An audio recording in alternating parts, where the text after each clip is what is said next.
अपने इस सवाल को भी उसी तरीके से सरल करेंगे जैसे कि हमने पिछले सवालों को सरल किया। पहले हमें सबसे पहले क्या करना है, कुछ रफ का कार्य करना है, तो वो रफ का कार्य किए देते हैं। तो हमें यहाँ पर क्या करना है, 6 के गुणनखंड निकाल लिए हैं, 20 के गुणनखंड निकाल लिए हैं, तो हम निकाल देते हैं। 2 से यदि इसको करेंगे तो 3 आएगा, 3 से करेंगे तो 1 आएगा, 1 से करेंगे तो हमारा 1 आएगा। फिर हम 2 से काटेंगे तो यहाँ 10 आएगा, फिर 2 से काटेंगे तो यहाँ 5 आएगा, यदि यहाँ 5 से काटेंगे तो हमारा 1 आएगा, 1 से काटेंगे तो हमारा 1 आ जाएगा।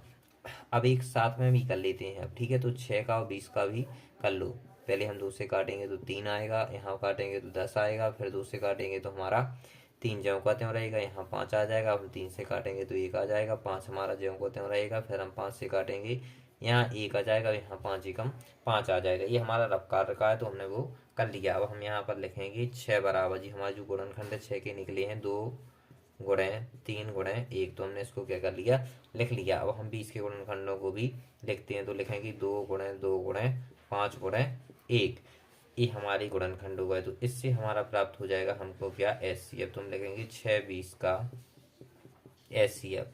एचसीएफ में हमें क्या करना है, कॉमन चीज़ों को देखना है। तो सभी में एक कॉमन है, 5 क्या दोनों में कॉमन है, नहीं है, दोनों में 2 कॉमन है, तो हम 2 को लिख लेते हैं। तो हमारे पास इस तरीके से एचसीएफ निकल के आ जाता है 2। अब हम लिखेंगे 6 20 का एलसीएम। 6 20 का एलसीएम लिखने के लिए हम क्या करेंगे, जो हमारे पास चीज सब दिए हैं तो उनको लिख लेते हैं। क्या दिया हमारे पास, 2 गुणे 2 गुणे 3 गुणे 5। अब इसका हम गुणा कर देते हैं, तो 5 3 15, 15 दूनी 30, 30 दूनी 60। इस तरीके से हमारे पास एचसीएफ और एलसीएम निकल कर आ जाता है। तो हम यहाँ लिख देंगे कि यथा एचसीएफ बराबर 2, एलसीएम बराबर 60।